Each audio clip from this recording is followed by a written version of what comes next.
उम्मीद है तो दोस्तों आप सब अच्छे से होंगे। आज इस वीडियो में हम बात करने जा रहे हैं दोस्तों कि अगर आपके पीएम किसान सम्मान निधि पहले से आपकी आ रही थी लेकिन अचानक से उसमें लैंड सीडिंग नो कर दिया गया है। जैसे कि मैंने यहाँ पर एक किसान मित्र का यहाँ पे मैंने जो स्टेटस है वो खोल के रखा हुआ है और यहाँ पर देखिए कि इनका जो पेंशन का पैसा था वो बाकायदा 11वीं किस्त तक बढ़िया से इनके खाते में आया, लेकिन फिर से इनका जो लैंड सीडिंग है देखिए यहाँ पर अचानक से नो हो गया और इनका जो आधार कार्ड जो सीडिंग स्टेटस है वो भी नो हो गया। तो देखिए इनका जो पेमेंट है वो अब रुक गया, इनका पेमेंट अब आ ही नहीं रहा है। तो अब इस टॉपिक के बारे में हम इस वीडियो में बात करेंगे कि आखिर लैंड सीडिंग नो कैसे हमको यस करना है। तो दोस्तों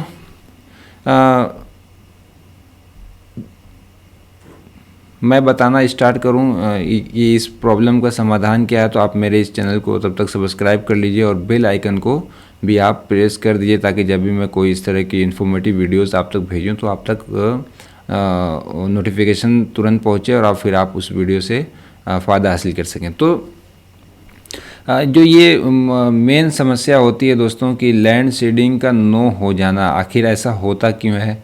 आखिर हमको पैसा मिलते मिलते 11वीं किस्त तक हमको पैसा मिला, जैसा कि यहाँ पे देखिए दिख रहा है कि हमको 11वीं किस्त तक का पैसा हमको मिला। यहाँ पे देखिए FTO प्रोसेड यस भी है, यहाँ पे पूरा इंस्टॉलमेंट भी दिख रहा है, यहाँ जो बैंक का नाम है जिसमें आया पैसा वो भी दिख रहा है, यहाँ आधार मोड भी दिख रहा है कि जो पेमेंट है वो आधार मोड से आया है। फिर यहाँ पे देखिए यहाँ पे जो जिस अकाउंट में गया है उसका 4 डिजिट भी आपको यहाँ पे दिखाई दे रहा है। तो सब कुछ सही था, फिर आखिर कैसे हमारा लैंड सीडिंग नो हो गया है।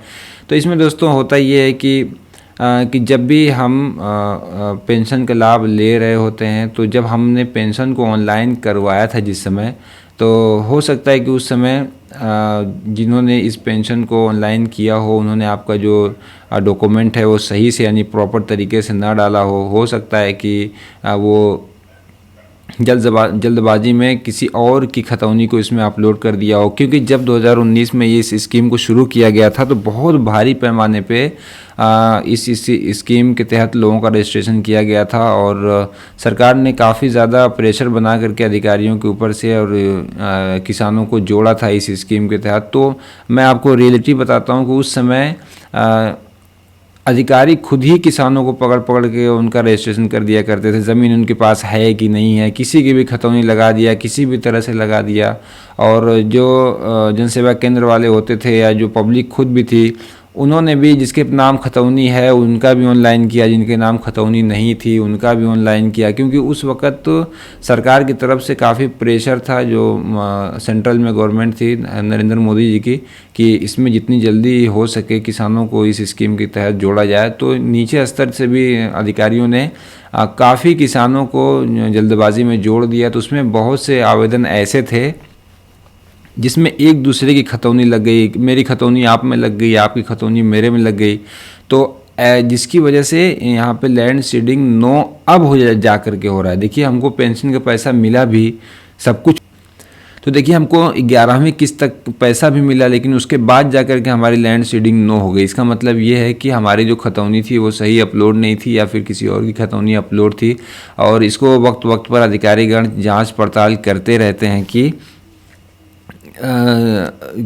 किसका जो फॉर्म है वो सही है, किसका सही नहीं है। या फिर इसमें और भी कई तरह की प्रॉब्लम्स आती हैं, जैसे कि अधिकारीगण सर्वे करने के लिए गांव में चले गए, फिर वहां पर जो आपने जो खतौनी लगाई हो वो ज़मीन ही ना मिली हो, या फिर अधिकारीगण गांव में गए और फिर आप इसके अपात्र हों यानी कि आप अमीर हों, आप इसके लायक ना हो फिर भी आप इसका लाभ ले रहे हैं, तो अधिकारीगण गांव में जाते हैं, सर्वे करते हैं, तो फिर वो भी अपात्र कर देते हैं। तो इनके पास अधिकारीगण के पास इस पेंशन को रोकने का बस यही एक तरीका होता है कि वो लैंड सीडिंग को नो कर दें। क्योंकि जो EKYC स्टेटस होता है ये वाला, ये तो हम खुद अपने मोबाइल फ़ोन से अपना EKYC करते हैं तो यस हो जाता है। और ये जो आधार बैंक अकाउंट सीडिंग स्टेटस जो नो दिखाई पड़ रहा है, ये तो हम इंडियन पोस्ट पेमेंट बैंक में खाता खुलवा लें तो ये ऑन हो जाता है। या फिर हम जिस भी बैंक में हमारा खाता है अगर वो NPCI से लिंक अकाउंट बैंक है, वहाँ NPCI की फैसिलिटीज़ अवेलेबल है, तो वहाँ पर जब हम जाते हैं एक फॉर्म भर के दे देते हैं तो NPCI हमारा ऑन हो जाता है। तो या फिर जो डीबीटी सिस्टम को जब हम ऑन करवा लेते हैं, जब हमारा आधार हमारे बैंक अकाउंट से लिंक हो जाता है तो ये भी यस हो जाता है। लेकिन अधिकारीगण के पास एक ही हथकंडा होता है उनको इस पेंशन को बंद करने का, वो होता है लैंड सीडिंग नो करना। तो दोस्तों आइए हम अब बात करते हैं कि आखिर लैंड सीडिंग नो है तो यस कैसे करना है। तो इसके लिए दोस्तों सबसे आसान तरीका मैं आपको बता देता हूँ कि आपके ग्राम सभा में एक किसान मित्र होता है, वो उसको 10, 5, 15 ग्राम सभा का किसान मित्र बनाया जाता है, जो कि किसानों की हेल्प करता है। वो तमाम चीज़ों के बारे में आपको जागरूक करता है, खेती किसानी के बारे में। तो ये जो स्कीम है ये भी खेती किसानी से ही जुड़ी हुई है, क्योंकि किसानों के सहायता के लिए ही इस स्कीम को चलाया जा रहा है। तो वो गांव में आते रहते हैं, तो उनसे आप बात करिएगा कि सर मेरा जो लैंड सीडिंग है वो नो हो गया, इसको यस कैसे करें। तो वो आपसे घोषणा पत्र यानी कि एक फॉर्म आता है, उस पर आपका नाम गाम लिख करके और साइन करवा लेंगे, और उसके बाद आपसे आधार कार्ड ले लेंगे, फिर आपकी जो खतौनी है वो ले लेंगे। ये 3 डॉक्यूमेंट आपसे वो लेंगे, और वो ले करके फिर इसे तहसील में जाएंगे, और तहसील में उनका ऑफिस होता है कृषि विभाग, वहाँ पर उसको जमा कर देंगे वो। और ये फिर अधिकारीगण वहाँ जो तहसील में बैठे होते हैं वो इस लैंड सीडिंग को यस कर देंगे। तो जैसे ही वो इस लैंड सीडिंग को यस कर देंगे तो फिर जो आपके एलिजिबिलिटी स्टेटस है उसमें यहाँ पे क्रॉस की जगह हट करके यहाँ पर यस लिखा हुआ आ जाएगा। जैसे ही यस लिखा हुआ आ जाएगा तो इसका मतलब ये है कि फिर से आप पात्र घोषित कर दिए गए हैं, और जो आपकी लैंड सीडिंग जो नो थी, जो कोई भी प्रॉब्लम इसमें हो गया था, अब वो अधिकारियों ने उसको सही कर दिया है। तो आमतौर से ये जो सही होता है ना, ये तहसीलदार साहब के स्तर से सही होता है।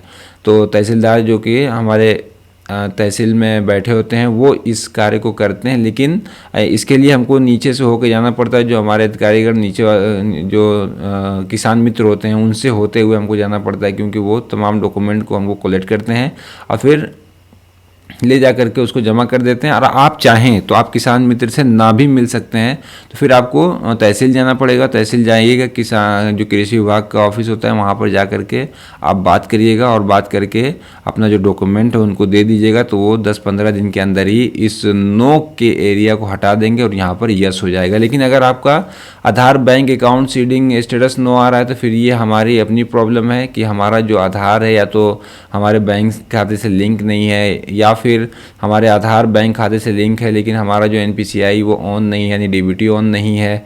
तो इसके लिए हमको बैंक में जाना पड़ेगा, और वहाँ पर एक NPCI का फॉर्म आता है, उसको भर करके हमको जमा करना होगा। फिर ये जो नो दिखाई दे रहा है ये 15-20 दिन या 1-1.5 महीने के अंदर, 2 महीने के अंदर ये हट जाएगा।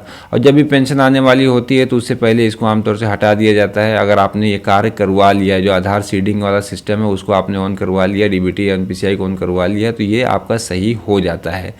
तो दोस्तों इस वीडियो में हमने आपको बताया कि लैंड सीडिंग को यस कैसे करना है, और इसकी एक प्रक्रिया होती है ऑनलाइन वाली, लेकिन मैंने उसको देखा है ऑनलाइन की जो प्रक्रिया उसमें बहुत ज़्यादा लेट होता है, यानी कई महीने का समय चला जाता है ऑनलाइन पोर्टल पे शिकायत दर्ज करने के बाद। जो PG पोर्टल है वहाँ से, हालांकि मैं उस पर भी वीडियो बना के डाल दूंगा PG पोर्टल से शिकायत दर्ज कैसे करते हैं और कैसे वहाँ से आप इसको यस करवा सकते हैं, लेकिन वो बहुत ही डीले प्रोसेस चलता है। लेकिन फिर भी डीले ही सही, लेकिन उसको भी मैं बता दूंगा कि आपको कहीं भी जाने की ज़रूरत नहीं पड़ेगी, आप ऑनलाइन भी सही कर सकते हैं। लेकिन ये जो मैं बताया हूँ ना कि आप किसान मित्र से मिल लीजिएगा, या फिर जो है अपने नेकपाल साहब से मिल लीजिएगा, या फिर जो है आप कृषि विभाग का जो ऑफिस होता है तहसील में वहाँ मिल लीजिएगा, या फिर तहसीलदार के पास मिल लीजिएगा। तो इन 3-4 अधिकारियों में से कहीं पर भी आप जाकर संपर्क कर लेंगे, तो अगर आप सही जगह पहुँच जाएंगे तो फिर आपका लैंड सीडिंग जो है वो यस हो जाएगा। तो दोस्तों उम्मीद है कि जो मैंने अभी आपको जानकारी दी है आप ये प्रोसेस ज़रूर अपनाएंगे, और अपना करके अपना जो लैंड सीडिंग नो वाला प्रॉब्लम आपके साथ किसान सम्मान निधि में आ रहा है इसको आप सही करवा लेंगे। तो ये वीडियो आपको कैसी लगी दोस्तों? अगर ये वीडियो आपको अच्छी लगी हो तो आप मेरे इस वीडियो को लाइक करिएगा। अगर अभी भी कोई आपको क्वेश्चन हो, कुछ पूछना हो, तो आप कमेंट बॉक्स में आ करके ज़रूर आप कमेंट करिएगा, मैं उसका ज़रूर आपको रिप्लाई दूँगा। और मेरे इस चैनल को सब्सक्राइब करना ना भूलिएगा, बेल आइकन को ज़रूर दबाइएगा। चलिए फिर किसी और वीडियो में हमारी आपकी ज़रूर मुलाकात होगी अगर ज़िंदगी रही तो। तब तक आप अपना, अपने फैमिली का और सभी लोगों का ख्याल रखिएगा। धन्यवाद साथियों।